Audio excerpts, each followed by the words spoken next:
Blog Talk Radio.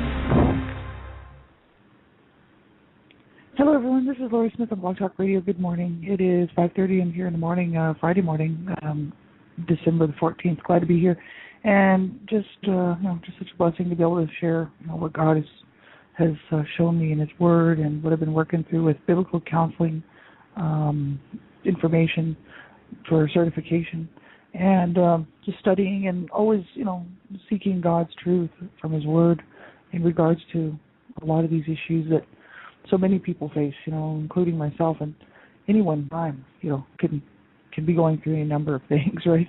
That's this life, right? So I find this information very helpful for me, and I hope everybody else is getting something out of it. Thanks very much for tuning in. I have a lot of people listening, and mostly listening archived because I have to do my shows so early in the morning.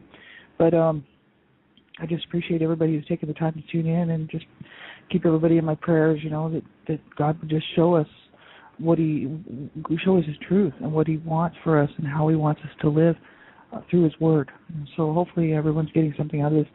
And we're going to move from Steve Lynn and Adam Pulaski's PDF, the Biblical Counseling Manual. We're going to leave that for a bit, and we'll go back to it. But I want to look at the Self-Confrontation Manual from BCF, and that's Biblical Counseling Foundation. It's a manual for in-depth discipleship from John C. Broger, developed by John C. Broger. And this is the manual that you can get. It's a $10 download from their site, Biblical Counseling Foundation, BCF, if you want to actually download the whole manual. $10. I went and checked it out. I got a book off of a shelf that was free, so I picked it up, and I didn't know what it was. I just decided to pick it up and look at it. It was a free book for me, but if you want to get the actual PDF download, it's $10 from their site. So there's on page 18, lesson 18, page 4, quite a ways through the book, there's this section on depression, and that's what we're covering, that particular topic of depression. And I want to look at what they have to say about understanding depression. And they say that feeling depressed is not a new phenomenon, since symptoms that are now defined as depression sometimes characterized people of the Bible. God's Word not only helps you face this problem, but also shows you how to be an overwhelming conqueror even in the midst of feeling depressed. That's based on Psalm 19, 7 through 14, Psalm 119, verse 165, Proverbs 16, 25, 1 Corinthians 1, 25, and then 3, 18 through 20, and 10, 13, and 2 Timothy 3, 16 through 17, and 2 Peter 1, verses 2 through 10, and 1 John chapter 5, verses 4 through 5. So they say, what is depression? They say many define depression as a condition marked by feelings of dejection and or guilt, and the result is hopelessness and a cessation of activity. Often classified as a disease by some in the medical profession, depression is often thought to be a most prominent disorder presently observed in general medical practice, or it's considered to be the most prominent disorder presently observed in general medical practice. And they say, however, in spite of the prevalence of depression, medical science admits that the causes of depression are still largely unknown. They said in Scripture, feelings associated with being depressed are described as having a fallen countenance, Genesis 4:7, having a broken spirit, Proverbs 17:22, 18:14, and being sad, Proverbs 15:13, experiencing despair, Psalm 42:11, being brokenhearted, Psalm 147, verse 3, being burdened by the weight of sin, Psalm 38:4, mourning, Psalm 38:6, and being greatly bowed down, Psalm 38:6, having grief, Psalm 119, verse 28, or losing heart, becoming faint or weary, Ephesians 3:13, Hebrews 12:3. And they say David described many of the symptoms and feelings of being depressed in Psalm 38 by saying, there is no soundness in my flesh because of thine indignation. There is no health in my bones because I am bent over and greatly bowed down. I go mourning all day long. I am benumbed and badly crushed. I groan because of the agitation of my heart. My heart throbs, my strength fails me, and the light of my eyes, even that has gone from me. I am ready to fall, and my sorrow is continually before me. That's from excerpts from verses 3 through 17 in Psalm 38. They said, who can experience feelings of depression? No one is completely immune to feelings of depression based on 1 Corinthians 10:12 through 13. And they said, people in Scripture also experience what would today be classified as depression. As you will see in the following examples, the precipitating factor was a self-focus that led to sin, which then led to depression. As Elijah reacted to Jezebel's threats by fearing for his own life, giving in to despair and fleeing, even after a great victory. 1 Kings 19:1 through 4. And David committed sin, failed to repent, and then lost hope. Psalm 38. And Jonah, displeased at the workings of God's sovereignty, became angry with God, which resulted in his wanting to die. Jonah 4:1 through 11. And by the Lord by lying and cursing, which led him to weep bitterly. Matthew 26:69 through 75. And they said Judas betrayed Jesus and then felt remorse after throwing the 30 pieces of silver into the sanctuary. He committed suicide by hanging himself. Matthew 27:1 through 5. It says, since you may experience depression as a result of sinning, examples from Scripture are recorded for your instruction, so you will persevere, be obedient to God's word, and receive hope based on Romans 15:4. And so, the Bible's full of all kinds of examples of depression or depressive type states where we have examples before us of the same types of situations that people get themselves in.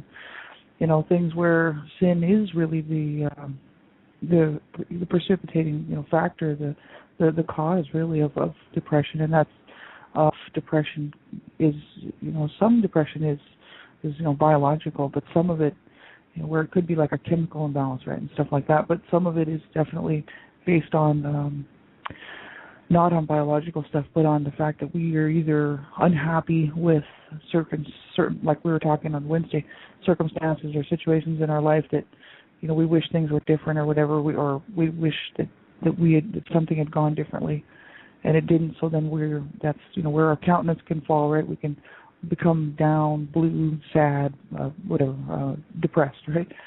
And some of it's because of sins that we've committed, like people that, adultery or, just sleeping around on your husband or wife or whatever, or lying to your wife or, lying to your boss or whatever it is. It may start to affect people, doing stuff like that, and then pretty soon the guilt becomes overwhelming, and then they don't know how to handle it, and they want to change, but they don't know how to change, and so many people are facing all kinds of things all the time. Then there's, physical ailments that can cause depression. People becoming physically ill in whatever manner, whatever way, can't do what they used to be able to do, so they become frustrated, and maybe the pain is just really great. The pain is too much. And could be physical pain causing depression. There's all kinds of causes and reasons why people get depressed, and the Bible's full of examples of that type of thing, because it's something that just has always plagued humanity since the fall of man. And it says, what are possible factors that may lead to depression? They say any number of factors can contribute to your being depressed, and there are numerous physical factors that do not involve sin. However, you must guard against having unbiblical responses in the midst of physical problems. And while the following list is not exhaustive, it indicates the importance of conducting a careful and biblical self-examination to determine what changes the Lord wants you to make in your life, based on Proverbs 11:14, 18:13, and Isaiah 55:8 through 11, Matthew 7:1 through 5, 1 Corinthians 11:31, and Philippians 4:6 through 7, James 1:5, James 1:22-25 or 22:25. It says physical factors such as sickness, childbirth, surgery, and the recovery process, hormonal or chemical imbalances, organic dysfunction, sleep loss, unhealthy diet, fatigue, menstrual cycle phenomena, or physical maladies, hypoglycemia, diabetes, glandular dysfunction. They said it's important that a medical diagnosis be made by a primary care physician and medical supervision be maintained with some of these conditions. At the same time, however, you must make biblical changes in your life so that you learn to live biblically in the midst of physical need and medical treatment. Remember, God is sovereign and will allow a physical problem to come into your life that would make it impossible for you to be obedient to His Word. So there's unbiblical responses to situations of life such as physical handicaps, etc., paralysis, loss of limb, blindness, deafness, job loss, divorce, death of a loved one, loss of a relationship, financial difficulties, accidents, interpersonal conflicts, children leaving home at maturity, the empty nest syndrome, retirement, persecution, perceived crisis, traumas, or medical treatment for yourself or loved ones. That can also cause a lot of depression in so many people. They say lack of biblical obedience with regard to eating disorders, overwork, insufficient rest, improper sleep habits, substance abuse, drugs, alcohol, prescribed medications, lack of exercise, failing to complete responsibilities such as housework, yard care, assignments at work, care of children, lack of devotions, unfaithful prayer life, refusing to forgive others or to be restored in personal relationships, lack of fellowship with other believers or to minister as part of the body of Christ, or failure to confess sins to the Lord and to others in a faithful manner. Then unbiblical thoughts and thought patterns, including bitterness, worry, anxiety, envy, jealousy, self-pity, a spirit of unforgiveness, impatience, procrastination, lustful thoughts, holding grudges, prideful thinking, anger, or esteeming yourself above others. He said any of the above contributing factors that are not dealt with in a biblical manner may tempt you to continue in a downward spiral, which can result in feelings of depression. So, and they go on to talk about the more about that, and we'll move on. But I want to stop here for a minute because this is something this is what I see in so many people, and I've seen in my lifetime in so many people. Just a life of misery, really. And some of it's self-inflicted, and some of it's not. Some people. Even in my own situation, I could look at that and say, well, I don't feel physically well. It's because I don't do anything to help myself out physically. Like I don't work out. I don't go for walks and try to get exercise. I do very minimal stuff because my time is pretty short. Like I only have so much time during the day, right? So anytime I am walking, I'm thinking, well, at least I'm getting some exercise, right? But I smoke, right? Smoke cigarettes, and I've been smoking since I was like 12 years old, smoking something. So I didn't start smoking cigarettes till I was 19, but I was smoking a whole lot of marijuana before that. And I don't mean small amounts. I was high every day from the time I hit about 12 years old until I was high until I was about 22 when I decided to stop doing drugs. And I started smoking cigarettes at 19, and I'm still smoking cigarettes, but I don't do drugs, thank God. But the thing is the nicotine is a drug, right? Whether anybody wants to think about that. So it just happens to be a legal drug. But I've been really not taking care of my body as an adult when it became my responsibility to look after my body after maturing after childhood and growing up in my youth and whatnot. I haven't looked after my body. My body wasn't looked after for me when I was a child, and I didn't do it for myself. And so, it's no wonder I don't feel well most of the time physically. But I attribute it to a lot of things. It was the abuse that I suffered as a child, first of all, and I came in premature and unhealthy into an abusive home. So, I really didn't feel well as a child most of the time, and just being abused physically and sexually and not being taken care of. I didn't feel well as a child, so I just didn't know how to feel well. And as an adult, I didn't really bother to look after my body because I didn't care about my body because my body was damaged. And I've been in numerous car accidents, which caused a lot of pain as well and a lot of problems and surgeries. And I didn't care about my body. I wanted to die, right? So that's the whole issue. That's why I talk about, like, if anybody wants to listen to all my shows there on one child abuse survivor to another, and I talk a whole lot about that, my story. That's what I'm talking about. Because I had to make sense of it in order to change, in order to allow God's word to change my heart and to change my way of living and my ways of thinking. So I wanted to get the information from my number one source, and that's God. And so that's why I'm in the Word all the time. And I've only been born again for 5 years. So, I'm like a little kindergartner, just learning and trying to learn, from the truth of God's Word, how to live a godly life, and to be able to respond, like they say, respond biblically to these problems in life. Because I see so many people suffering, my mom, this stuff that I was just reading from this BCF manual, it's so typical, and I saw it in my mom, I saw it in my dad, I saw it in my siblings, saw it in myself, This kind of stuff, I mean, I've seen in other people too, but I'm just talking about, I'm just talking about myself, and what I've seen in my own family. And, physical factors, like my mom was sick. She was very sick physically. She didn't want to have any more children. She kept popping out these children because my dad was marital raping her, which is nothing but the truth. And so she was pregnant all the time, and she didn't want children, but he wouldn't allow her to be on birth control, and he wouldn't refrain himself, so he would rape her physically, and it was just horrific. Like, the whole thing was just really bad. So she was having surgery, she was having children that she didn't want, she was losing children were dying. She had some stillborn babies between myself and my sister, and I almost died, and but they managed to take me out almost 3 months early, put me in an incubator, and my mom was in a coma. And so she was just miserable. She didn't sleep right. She had all kinds of chronic health problems. She did not eat properly. She was fatigued. She was a very sick woman. She was always hemorrhaging, blood loss. She was fighting with my dad on a daily basis, physically, emotionally, psychologically fighting. They were battering each other, battling it out all the time. And a lot of it was psychological damage, and a lot of it was physical, right? So, I mean, this is just absolutely ridiculous. I mean, all kinds of terrible things happened in our family. My brother was killed. He was murdered.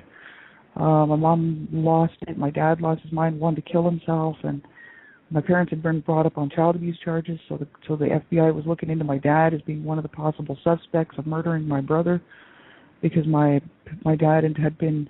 mom and dad had been brought up on charges before the courts. Had to go to court. They were going to lose all their children, including myself. And the courts allowed us to stay in the home on a bunch of stipulations, and social services were coming around for a while just to make sure that they were doing what they're supposed to be doing and not abusing us and checking us for abuse and stuff. And like, my parents didn't have anything to change their hearts.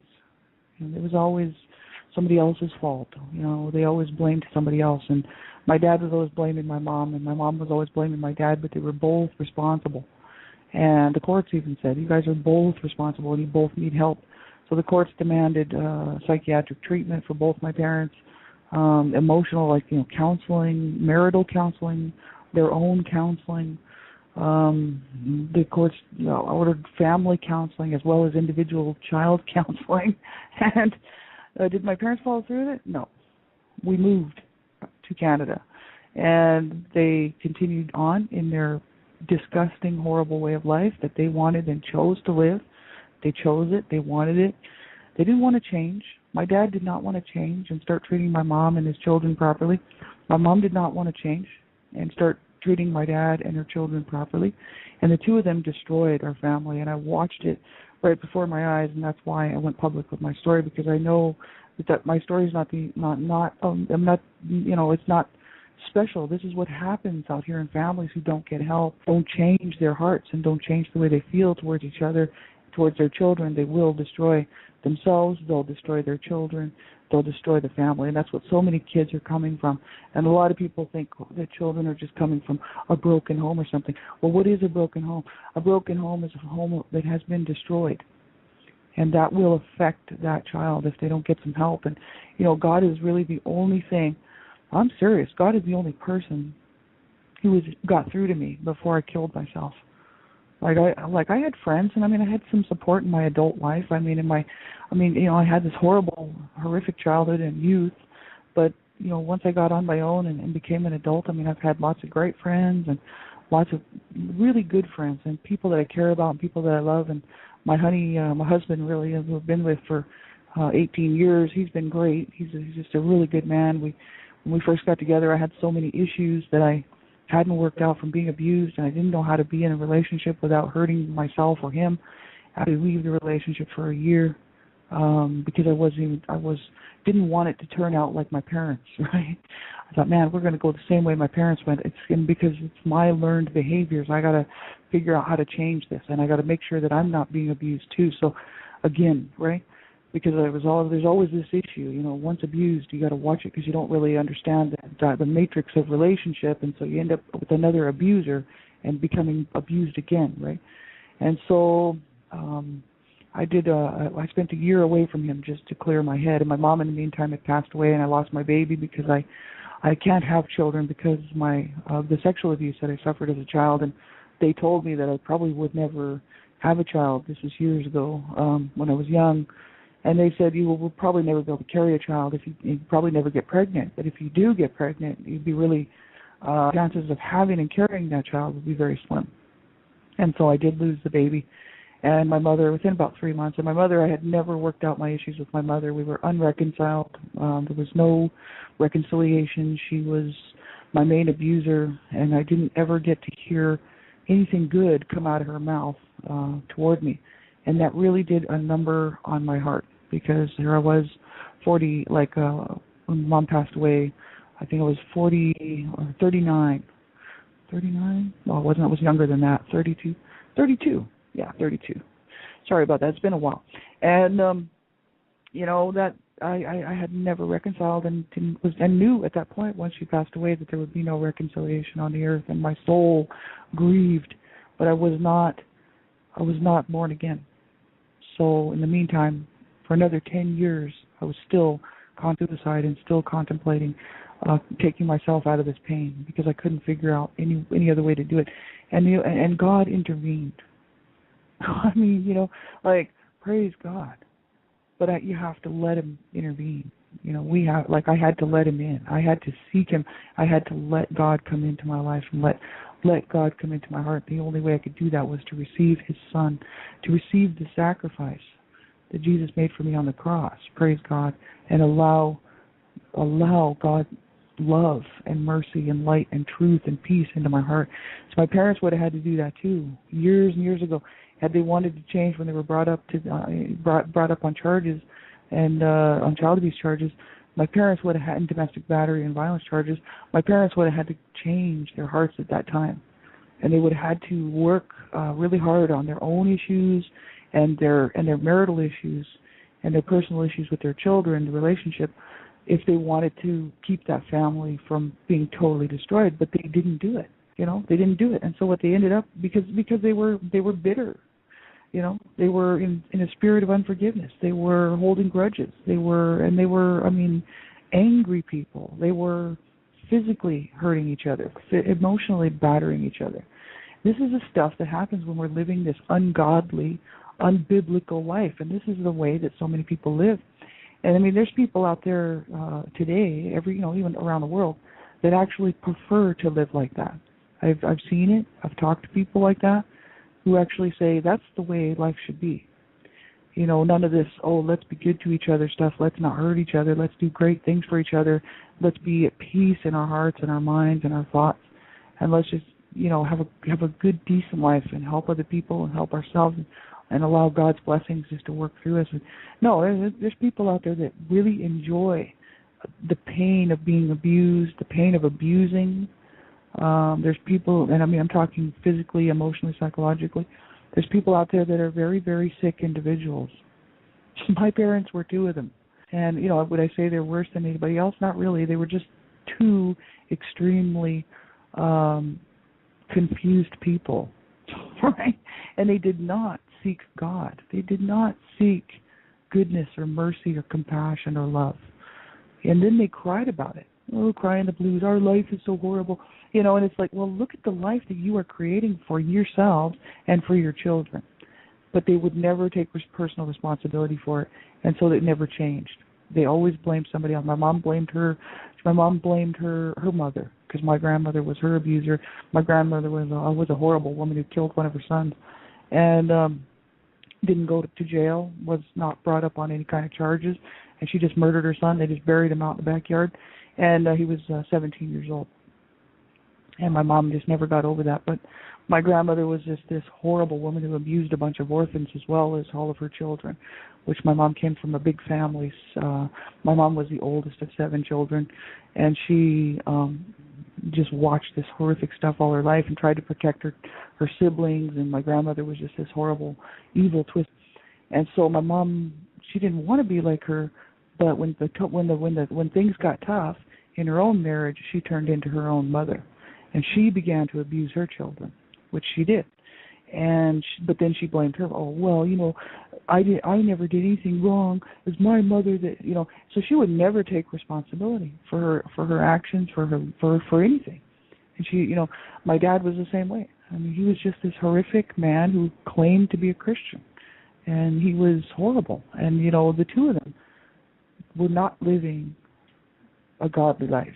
The two of them were not at all trying to seek out what God wants for them, for us, love and truth and mercy and forgiveness and kindness and, working things out and, in a godly manner, right?